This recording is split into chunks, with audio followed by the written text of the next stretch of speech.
Hello, good evening. कैसे हैं आप सब? मैं हूं दीक्षा मैम। आज हम शुरू करेंगे चैप्टर 2 जैविक वर्गीकरण। लेकिन चैप्टर शुरू करने से पहले आप सभी से ये कहना चाहती हूं कि आपके आसपास जो भी 11 बायो के बच्चे हैं, आप उन्हें ये वीडियो ज़रूर दिखाएं ताकि वो भी इसका प्रॉफिट ले सकें। ठीक है, चलिए हम शुरू करते हैं अध्याय 2 जैविक वर्गीकरण। ये वीडियो हिंदी मीडियम और इंग्लिश मीडियम दोनों बच्चे इसका फ़ायदा उठा सकते हैं। ठीक है, तो चैप्टर है जैविक वर्गीकरण। एक वैज्ञानिक थे अरस्तु। अरस्तु के बारे में हम पहले भी पढ़ चुके हैं। अरस्तु कौन है? फादर ऑफ बायोलॉजी, मतलब जीव विज्ञान के पिता कौन है? अरस्तु। तो सबसे पहले जो अरस्तु हैं उन्होंने कहा था कि वर्गीकरण के बारे में मैं बताऊंगा। तो अरस्तु कौन सा वर्गीकरण लेके आए थे? द्विजगत वर्गीकरण। कौन सा? द्विजगत वर्गीकरण। ओके, तो इन्होंने बताया कि द्विजगत वर्गीकरण के अनुसार दो जगत होते हैं। कौन कौन से? पहला होता है पादप जगत और दूसरा होता है जंतु जगत। Okay, clear? इनके अनुसार अब इन्होंने थोड़ा और डिटेल में बताया कि पादप भी 3 प्रकार के होते हैं। कौन कौन से? शाख, झाड़ी और वृक्ष। इसके नाम आपने सुने होंगे, है ना? शाख मतलब कि हर्ब्स जो सबसे छोटे होते हैं, झाड़ी मतलब शब्स जो थोड़े बड़े होते हैं, और वृक्ष मतलब ट्रीज जो सबसे बड़े होते हैं। ठीक है ना? इसके बाद इन्होंने बताया कि जंतु जगत के अनुसार जंतु भी 2 प्रकार के होते हैं। कौन कौन से? पहले जिनमें आरबीसी पाई जाती है, आरबीसी मतलब रेड ब्लड कार्पसल्स, और दूसरे जिनमें आरबीसीएस नहीं पाई जाती है। क्लियर? तो आरबीसी जिसमें पाई जाती है, सबको पता होगा कि हमारे अंदर आरबीसी होती है। मनुष्य, मेंढक, मछली, इसके बहुत सारे एग्जाम्पल है। इसका एग्जाम्पल है तारा मछली मतलब कि स्टारफिश। क्लियर? तो अरस्तु के अनुसार 2 जगत होते हैं। इन्होंने कौन सा दिया था? द्विजगत वर्गीकरण। ठीक, अब एक और वैज्ञानिक आए, कैरोलस लीनियस। इन्होंने भी कौन सा वर्गीकरण दिया? द्विजगत वर्गीकरण। किसने? कैरोलस लीनियस ने। ठीक है ना? तो कैरोलस लीनियस ने भी द्विजगत वर्गीकरण दिया, लेकिन इसमें थोड़ा सा अंतर कर दिया। क्या? इन्होंने बताया, इन्होंने भी पादप और जंतु जगत बताया। ठीक है ना? पहला कौन सा है? पादप जगत और दूसरा जंतु जगत। ठीक, लेकिन इन्होंने किस बेसिस पे बताया? मोटाइल और नॉन मोटाइल, मतलब कि जो चल सकते हैं और जो नहीं चल सकते हैं। पादप क्या होते हैं? नहीं चल सकते हैं, लेकिन जंतु चल सकते हैं। ठीक है ना? इस बेसिस पर बताया। थर्ड आए अर्नेस्ट हेकल। कौन? Ernest Haeckel. ठीक है, अब इसके बाद जो लीनियस ने क्लासिफिकेशन बताया, इसके बाद थोड़ा लफड़ा हो गया। क्या? एक था युगलीना। कौन? युगलीना। ठीक है ना? यहाँ पे लिख देते हैं हम। युगलीना क्या है? जो प्लांट और एनिमल इन दोनों के बीच की संयोजक कड़ी है। ठीक है ना? Connective link. युगलीना का क्या होता है? ये दिन में फोटोसिंथेसिस करके भोजन बना लेता है। मतलब ये दिन में क्या करता है? स्वयं भोजन बनाता है। और दिन में क्या होता है? मोटाइल रहता है, नॉन मोटाइल रहता है, मतलब दिन में चल नहीं सकता है। ठीक, एक जगह बैठ के खाना बना सकता है। मतलब दिन में क्या करता है? ये पादप के समान काम करता है और रात में ये जंतु के समान बन जाता है। मतलब कि रात में ये क्या करता है? अपने अंदर फ्लैजिला बना लेता है। फ्लैजिला मतलब कि ये लोकोमोटरी ऑर्गन होता है, मतलब इसका एक प्रचलन अंग होता है। क्या होता है? प्रचलन अंग। जैसे हमारे प्रचलन अंग क्या है? पैर, ऐसे युगलीना क्या होता है? फ्लैजिला। क्या होता है? फ्लैजिला। तो युगलीना क्या करता है? फ्लैजिला के थ्रू ये तैरता है। ठीक है ना? पानी में ये क्या करता है? तैरता, अपना भोजन खोजता है। मतलब ये दिन में क्या करता है? पादप के समान काम करता है और रात में जंतु के समान। तो ये इसका ये लफड़ा हो जाता है। तो कौन आते हैं? Ernest Haeckel. तो अर्नेस्ट हेकल क्या करते हैं? 3 जगत वर्गीकरण देते। कौन सा? 3 जगत वर्गीकरण। ठीक है ना? तो अर्नेस्ट जो है युगलीना को किस जगत में रख देते हैं? जंतु। इन्होंने कौन कौन से जगत बताया? जंतु जगत, दूसरा पादप जगत और तीसरा प्रोटिस्टा जगत। कौन सा? प्रोटिस्टा। तो ये क्या करते हैं? प्रोटिस्टा में युगलीना को रख देते हैं। ठीक है ना? तो प्रोटिस्टा के एग्जाम्पल हो जाएंगे, एक तो हो जाएगा युगलीना, इसके अलावा हो जाएगा अमीबा। क्या हो जाएगा? अमीबा। अब यहाँ पे एक और दिक्कत आ गई। क्या? कि अमीबा जो है उसके अंदर होता है केंद्रक। और युगलिना के अंदर केंद्रक नहीं होता है, ठीक है ना। तो इसके आधार पे अब दूसरा अगला क्लासिफिकेशन आता है, कौन सा, 4 जगत वर्गीकरण, ठीक है ना। कौन सा आता है, 4 जगत। हमने कौन कौन सा पढ़ लिया, द्वि जगत किस किसने दिया था, अरस्तु ने, कैरोलस लिनियस ने, 3 जगत किसने दिया था, हैकल ने। अब हम पढ़ेंगे 4 जगत वर्गीकरण, जो कि दिया था कोपलैंड ने। किसने, कोपलैंड ने। ये ज्यादा इंपॉर्टेंट नहीं है, बस आप इनके वैज्ञानिक के नाम याद रखना, ठीक है ना। अब आता है मोस्ट इंपॉर्टेंट, क्या, 5 जगत वर्गीकरण, ठीक है ना। अब जो वैज्ञानिक आते हैं वो कहते हैं भैया ये तो हमारा फाइनल वर्गीकरण रहेगा, इसके बाद कोई भी चेंज नहीं करेगा, ठीक है ना। तो वैज्ञानिक आते हैं R.H. व्हिटेकर, ठीक है ना, R.H. व्हिटेकर। कब, 1969, 1969 में, सन 1969 में R.H. व्हिटेकर ने 5 जगत वर्गीकरण दिया था, ठीक है ना। इसको नोट करते जाइएगा। इन्होंने कौन कौन से जगत बताए थे, पहला है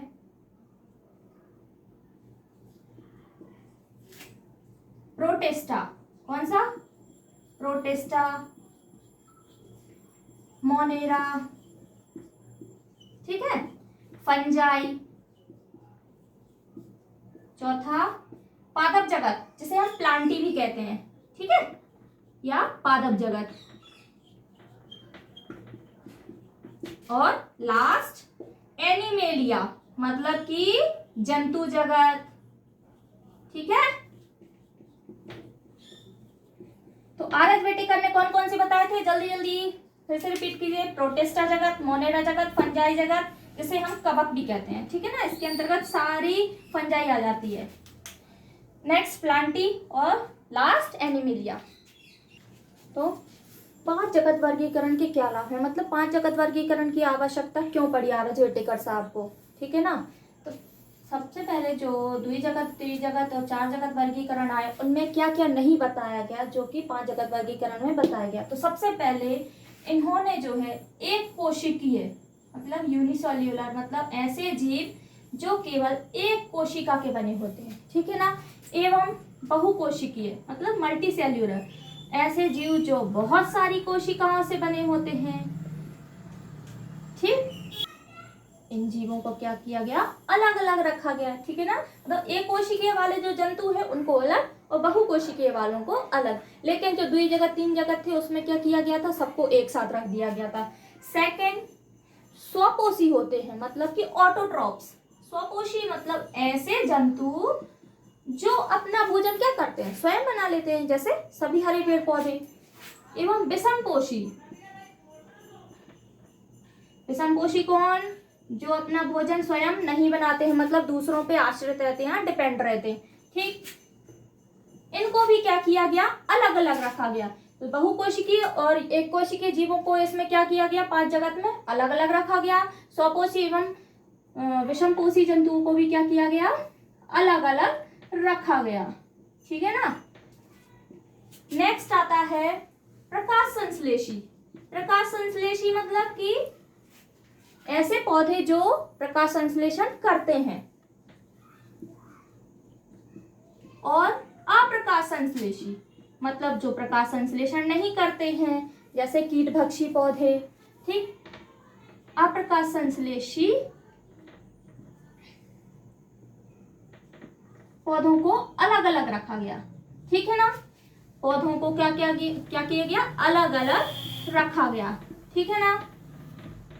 नेक्स्ट जो युगलिना था, मैंने बताया था ना, युगलिना का क्या था, युगलिना पादप और जंतु के बीच की कड़ी थी। तो इसका समझ में नहीं आ रहा था कि इसको पादप के अंतर्गत रखें या जंतु के अंतर्गत, तो इसका भी एक अलग से कौन सा जगत बनाया गया था, प्रोटिस्टा। तो युगलिना जो कि पादप और जंतु के बीच की कड़ी है, इसके लिए भी एक अलग से जगत बनाया गया था। युगलिना के लिए भी क्या किया गया था, प्रोटिस्टा जगत में रखा गया था। इस युगलिना के कारण भी 5 जगत वर्गीकरण की आवश्यकता हुई थी, ठीक है ना।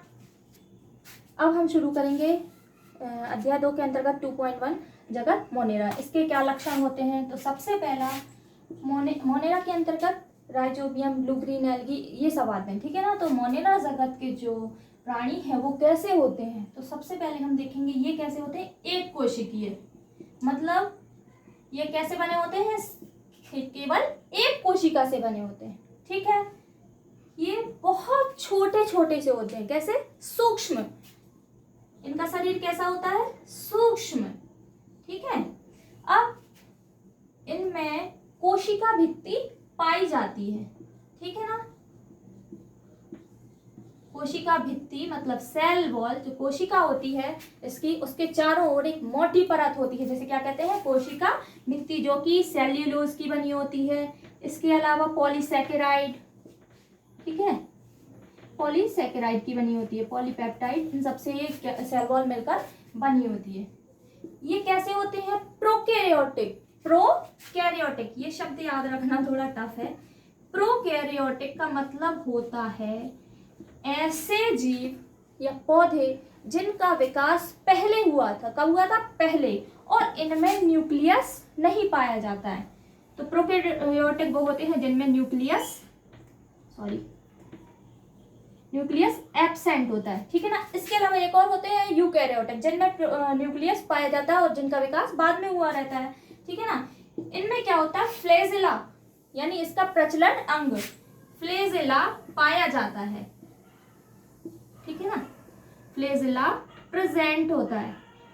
अब ये मत सोचिएगा कि हिंदी मीडियम की क्लास है तो हम इंग्लिश वर्ड यूज नहीं कर सकते, हमें इंग्लिश और हिंदी दोनों टर्म लेकर चलना है, ठीक है ना। तो नेक्स्ट है हमारा, ये स्वयंपोषी एवं विषमपोषी होते हैं, ठीक है ना। मतलब ये स्वयं भी भोजन बना लेते हैं और आवश्यकता पड़ने पर दूसरों से भी भोजन ग्रहण कर लेते हैं। कौन, मोनेरा जगत के जीव। नेक्स्ट है, इनमें जो प्रजनन होता है वो किस विधि द्वारा होता है, प्रजनन होता है द्विविभाजन। द्विविभाजन मतलब होता है ये अपनी कोशिका को क्या करते हैं, एक कोशिका से दो कोशिका बना लेते हैं, ठीक है ना, बाइनरी फिजन। द्विविभाजन द्वारा प्रजनन होता है एक।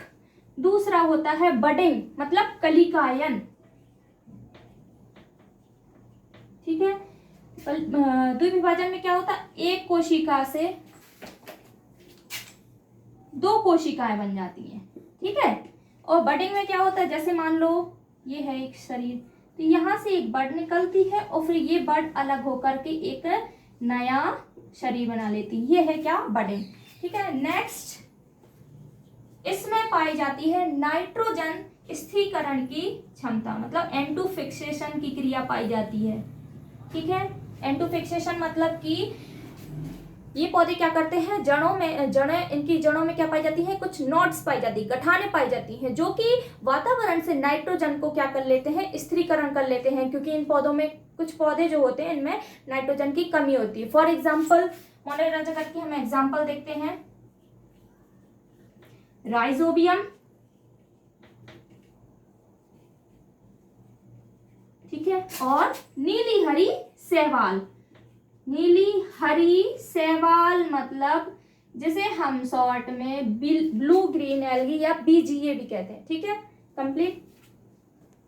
अब हम पढ़ेंगे मोनेरा जगत का वर्गीकरण, जिसके अंतर्गत हम पढ़ेंगे जीवाणुओं के प्रकार। तो जीवाणुओं के प्रकार हमें शेप के आधार पे पढ़ना है, उसमें कैसे फ्लैजेला पाए जाते हैं उस आधार पे, इसके अलावा archaebacteria, eubacteria, blue grain algae, ठीक है ना। और उस नेक्स्ट है ग्राम पॉजिटिव और ग्राम नेगेटिव, इतना हमें इसमें पढ़ना है। तो सबसे पहले हम क्या पढ़ेंगे, आकार के आधार पे।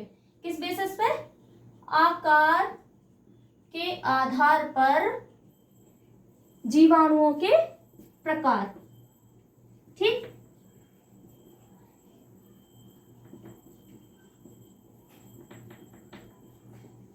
तो हमारा पहला प्रकार है कोकस। क्या है, कोकस, ठीक।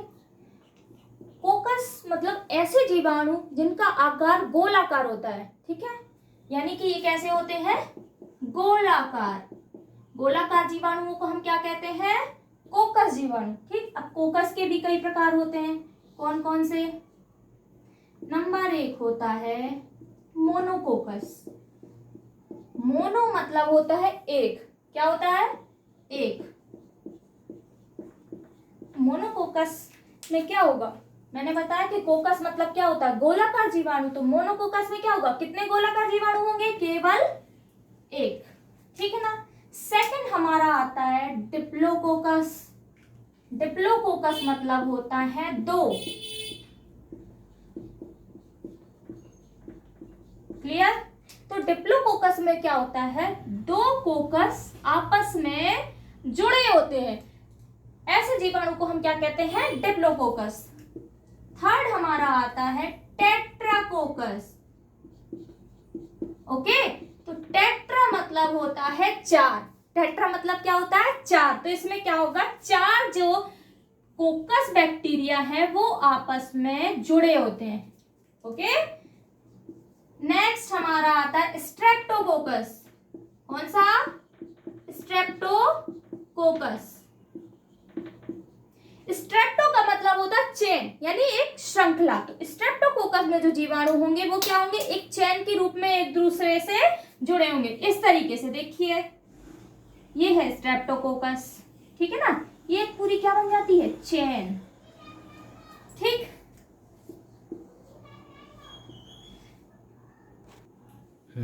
स्टेफाइलोकोकस।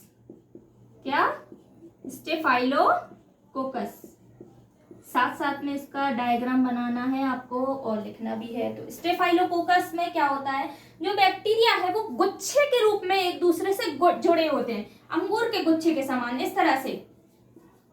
ठीक है ना, ये हो गया हमारा क्या, स्टेफाइलोकोकस। तो हमने अभी तक कौन कौन से बैक्टीरिया के प्रकार पढ़े, सबसे पहले पढ़ा कोकस। कोकस के अलावा सेकंड होता है बैसिलस। तो कोकस के कौन कौन से प्रकार होते हैं, फिर से रिपीट करेंगे, मोनोकोकस, डिप्लोकोकस, टेट्राकोकस, स्ट्रेप्टो और स्टेफाइलो। मोनो में क्या होगा, एक। डिप्लो मतलब दो। ठीक है, तो डिप्लो में क्या होंगे, दो। टेट्रा मतलब चार, तो टेट्रा में कितने कोकस जुड़े होंगे, चार। स्ट्रेप्टो का मतलब होता है चेन। ठीक है ना, तो स्ट्रेप्टो में कोकस कैसे जुड़े होंगे, एक चेन के रूप में। स्टेफाइलो याद रखना, इसमें क्या होता है, अंगूर के गुच्छे के समान जो बैक्टीरिया होते हैं वो कई बैक्टीरिया कॉलोनी बना करके रहते हैं। ठीक है ना। सेकंड हमारा आता है बैसिलस। कौन सा, बैसिलस। बैसिलस जो जीवाणु होते हैं, बैसिलस का मतलब होता है छड़ आकार। कौन सा आकार, छड़ आकार। ठीक। तो बैसिलस की भी कई टाइप्स हैं, तो हम देखेंगे बैसिलस के टाइप्स। बैसिलस का पहला टाइप ऐसे ही है जैसा उसका था, क्या, मोनोबैसिलस। मोनोबैसिलस, मोनो मतलब क्या होगा, एक, और बैसिलस मतलब छड़ के आकार का। तो इसमें कितने बैसिलस होंगे, केवल एक बैसिलस। इसका शेप ये होगा, छड़ के आकार, लंबा सा। सेकंड है डिप्लोबैसिलस। डिप्लो मैंने बताया था अभी, डिप्लो मतलब दो। डिप्लो में कितने बैसिलस जुड़े होंगे, दो बैसिलस आपस में जुड़े होंगे। ठीक है ना। नेक्स्ट हमारा आता है, इसमें टेट्रा नहीं होगा, पेलिसैड। क्या, पेलिसैड।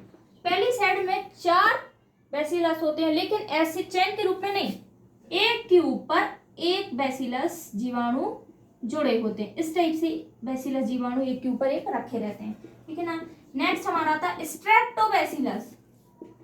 स्ट्रेप्टोबैसिलस। स्ट्रेप्टोबैसिलस का मतलब है, स्ट्रेप्टो का मैंने बताया था चेन। तो इसमें क्या होगा, जो बैसिलस होंगे वो कैसे जुड़े रहते हैं, चेन के रूप में। ओके, एक क्या बना लेंगे, ये चेन। क्लियर, बता लिया। सर्पिलाकार जीवाणु। कौन सा, सर्पिलाकार। सर्पिलाकार मतलब किसके आकार का, सांप के आकार का, सर्प के आकार का। ओके, तो इसका आकार होता है, इसके टाइप्स नहीं होते। ये है सर्पिलाकार जीवाणु। ठीक है ना, इस टाइप का होता है ये। इसमें फ्लैजिला भी पाए जाते हैं। ये क्या है, फ्लैजिला। ये क्या है, फ्लैजिला। तो ये हो गया हमारा सर्पिलाकार जीवाणु। विप्रियो कैसे होते हैं, कॉमा के आकार के। कॉमा तो सभी ने लगाया होगा ऑब्वियसली। विप्रियो कैसे होते हैं, कॉमा के आकार के, और इसमें फ्लैजिला भी पाया जाता है, कॉमा या सी आकार के। ठीक है, ये हो गया विप्रियो। नेक्स्ट है तंतुवत। ठीक है, तंतुवत होता है उसमें, या जालिकावत। ये इस प्रकार का होता है। आप इतने प्रकार याद रख सकते हैं। इसके अलावा एक और होता है सावरंत। सावरंत कैसा होता है? इसमें वृंत होता है, ठीक है ना, ये वृंत के आकार का होता है, ठीक है। ये हो गए हमारे आकार के आधार पे जीवाणुओं के प्रकार। इसके पहले हमने कौन से पढ़े थे? हाँ, ये आकार के आधार पे जीवाणु के प्रकार। इसके बाद हम पढ़ेंगे कशाभिका यानी कि फ्लेजेला के आकार पे जीवाणुओं के प्रकार। जीवाणुओं में क्या होता है? प्रचलन अंग होता है जिसे हम कहते हैं फ्लेजेला या कशाभिका। तो किस जीवाणु में कितने फ्लेजेला पाए जाते हैं उसके आधार पे उसके टाइप्स होते हैं, ठीक है ना। सबसे पहला आता है एट्राइकस। एट्राइकस एक ऐसा जीवाणु है जिसमें एक भी फ्लेजेला नहीं पाया जाता। ये होता है बैसिलस आकार का, ठीक है ना। दूसरा होता है मोनोट्राइकस। मोनो का मतलब मैंने बताया था, मोनो मतलब क्या होता है? एक, ठीक है। तो मोनोट्राइकस में कितने फ्लेजेला होने चाहिए? एक फ्लेजेला, ठीक है। फ्लेजेला मतलब इसका क्या होता है? प्रचलन अंग, ठीक। नेक्स्ट होता है एम्फीट्राइकस। ये मैं आपको बहुत इजी तरीके से बता रही हूँ, ठीक है ना। आपको डायग्राम से ही इसकी डेफिनेशन याद हो जाएगी। एम्फीट्राइकस मतलब जीवाणु का वह प्रकार है जिसमें दोनों तरफ, जीवाणु के दोनों तरफ एक एक फ्लेजेला पाया जाता है, ठीक है। कितने? एक एक फ्लेजेला पाया जाता है। इसके बाद आता है लोफोट्राइकस। इसी में देखो बढ़ते जा रहे हैं। पहले क्या था? इसमें एक भी नहीं था। मोनो में एक तरफ एक है, एम्फी में दोनों तरफ एक एक है। अब लोफो में क्या होगा? दोनों तरफ गुच्छे के समान फ्लेजेला पाए जाएंगे, ठीक है। इस टाइप से बहुत सारे फ्लेजेला पाए जाते हैं, फ्लेजेला का ग्रुप पाया जाता है, ठीक। इसके बाद आता है नेक्स्ट सिफेलोट्राइकस। कौन सा? सिफेलोट्राइकस। अब सिफेलोट्राइकस में थोड़ा सा चेंज है। क्या? सिफेलोट्राइकस में जो है दोनों तरफ नहीं होते, इसमें केवल एक ही तरफ फ्लेजेला का ग्रुप पाया जाता है। मतलब एक ही तरफ क्या होते हैं? फ्लेजेला पाए जाते हैं। मतलब एक या दो होते हैं, ज्यादा से ज्यादा 3, ठीक। नेक्स्ट है पेरीट्राइकस। पेरी से याद रखना पूरी, ठीक है। तो पेरीट्राइकस में क्या होगा? जो जीवाणु है उसके पूरे शरीर में क्या होते हैं? कई सारे फ्लेजेला होते हैं, पूरी बॉडी पे फ्लेजेला पाए जाते हैं। इस टाइप से देखो, ये पेरीट्राइकस हो गया, ठीक है ना।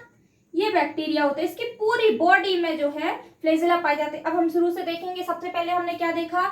एट्राइकस। एट्राइकस में क्या होता है? एक भी फ्लेजेला नहीं पाया जाता। मोनोट्राइकस में केवल एक फ्लेजेला पाया जाता है। एम्फीट्राइकस में है जो दोनों तरफ एक एक फ्लेजेला पाया जाता है। इसके बाद आता है लोफोट्राइकस। लोफोट्राइकस में फ्लेजेला का क्या पाया जाता है? गुच्छा पाया जाता है, ठीक है। दोनों तरफ ग्रुप पाया जाता है। सिफेलो में एक ही साइड कई फ्लेजेला पाए जाते हैं। पेरीट्राइकस में पूरी बॉडी में पाए जाते हैं। अब हम पढ़ेंगे आर्कीबैक्टीरिया। तो आर्कीबैक्टीरिया वे जीवाणु हैं जो असाधारण ताप के जीवाणु हैं। मतलब ये किसी भी ताप में और किसी भी पीएच में अपने आप को डेवलप कर सकते हैं, ठीक है। मतलब ये जिंदा रह सकते हैं, इसलिए इन्हें कहते हैं असाधारण ताप के जीवाणु, ठीक है ना। असाधारण ताप के जीवाणु कौन हुए? आर्कीबैक्टीरिया। इसके अलावा इन्हें जीवित जीवाश्म भी कहते हैं। क्या कहते हैं? ये है मोस्ट इंपोर्टेंट, नीट में भी आ सकता है। क्या? जीवित जीवाश्म कौन है? आर्कीबैक्टीरिया, ठीक है। क्यों कहते हैं? क्योंकि ये किसी भी टेम्परेचर में जिंदा रह सकते हैं। इसके भी 3 प्रकार होते हैं। कौन कौन से? हेलोफिल्स, मैथेनोफिल्स और तीसरा है थर्मोएसिडोफिल्स, ठीक है।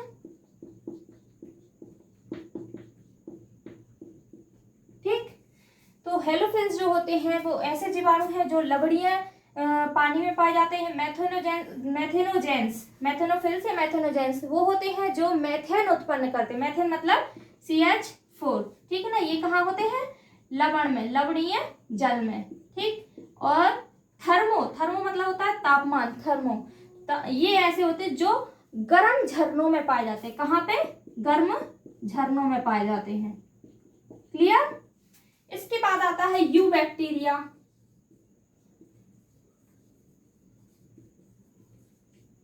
यू बैक्टीरिया का विकास होता है आर्की बैक्टीरिया से। इनका विकास किसके द्वारा होता है? मतलब पहले कौन आए थे? आर्की बैक्टीरिया, फिर आए थे यू बैक्टीरिया। तो यू बैक्टीरिया का विकास इनके ही बाद होता है। और ये कैसे होते हैं? सर्वव्यापी, ठीक है।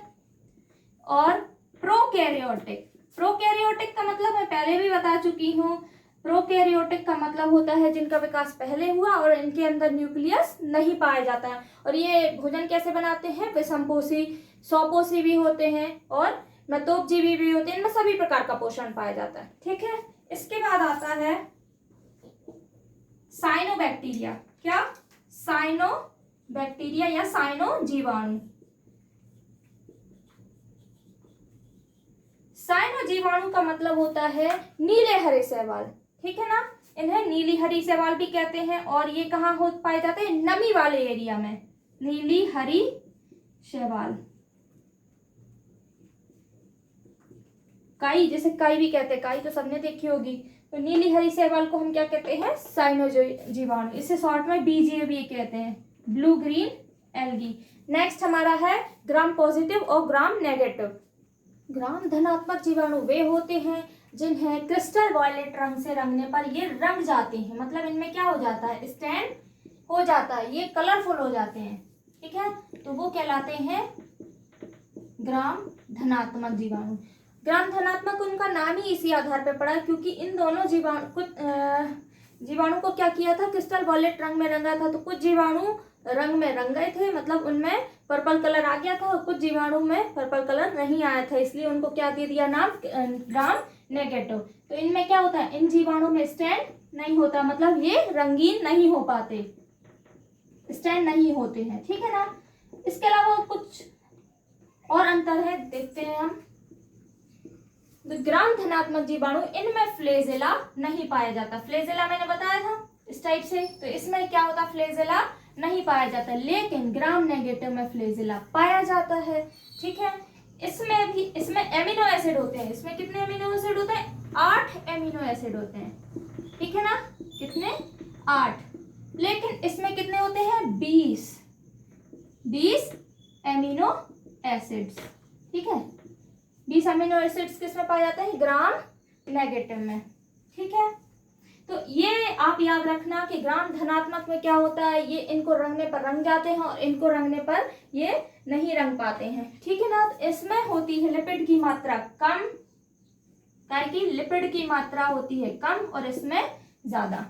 ये इतने मुख्य अंतर याद रख लो। ये हमारी क्या है? जीवाणु की संरचना।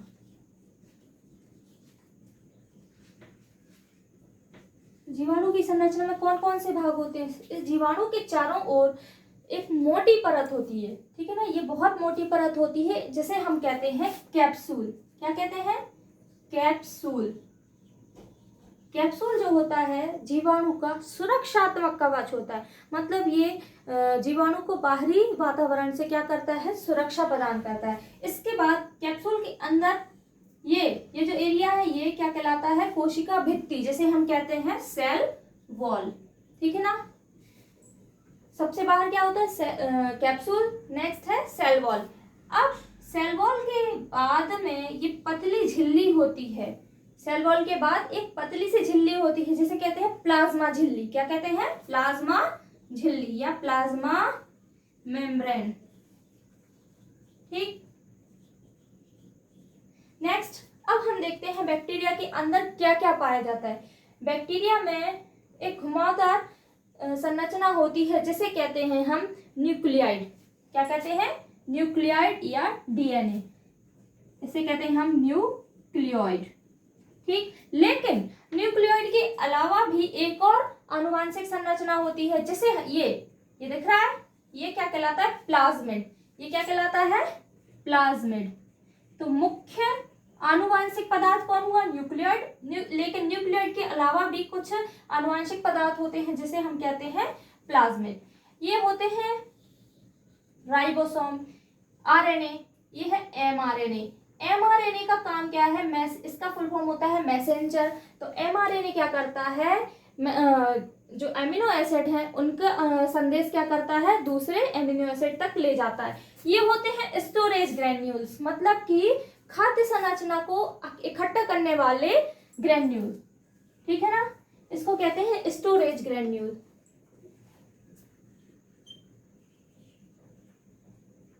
मतलब यहाँ ऐसे ग्रेन्यूल जहाँ पे भोजन का क्या होता है? संग्रह होता है। ठीक है, ये क्या करते हैं? भोजन को इकट्ठा करके रख लेते हैं और जब इन्हें आवश्यकता होती है तो स्टोरेज ग्रेन्यूल से ये भोजन लेते हैं। ऐसे हमारे शरीर में भी होता है। हम जब भोजन करते हैं तो क्या होता है? ग्लूकोज बनता है, लेकिन जो एक्स्ट्रा भोजन होता है वो काय में कन्वर्ट हो जाता है? ग्लाइकोजन में। और जब हम भोजन नहीं कर पाते और भोजन की एनर्जी की आवश्यकता होती है तो वो ग्लाइकोजन टूट के क्या बना देता है? ग्लूकोज।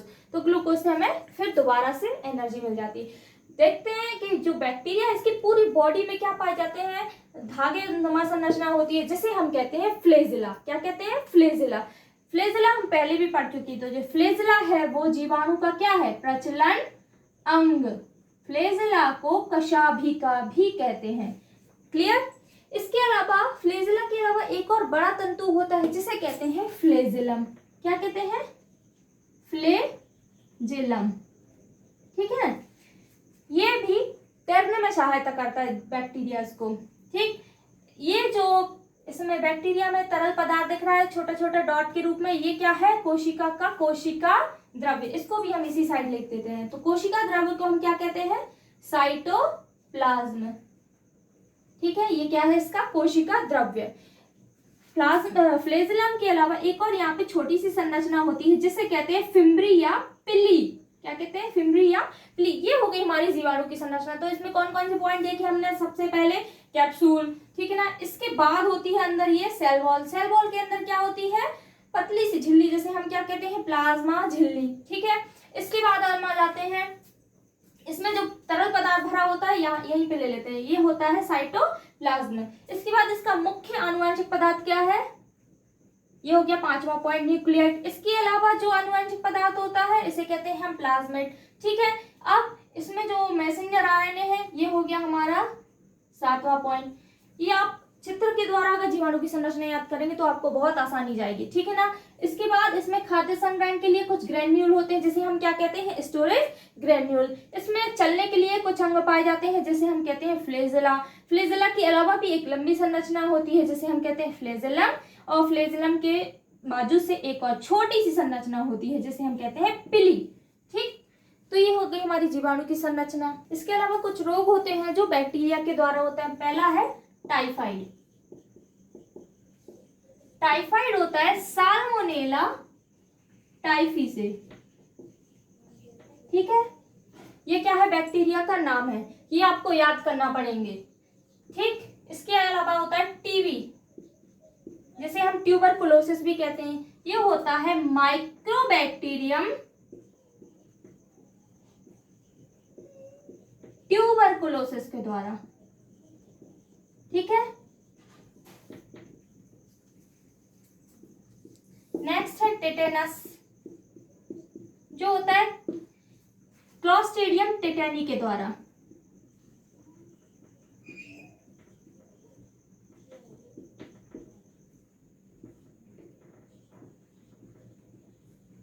इसके अलावा और भी जीवाणु से कई रोग होते हैं जो मैं आपको नोट्स में प्रोवाइड करा दूंगी। हमारे नोट्स की लिंक जो है डिस्क्रिप्शन बॉक्स में है और नोट्स आपको टेलीग्राम पे उपलब्ध हो जाएंगे। Thank you.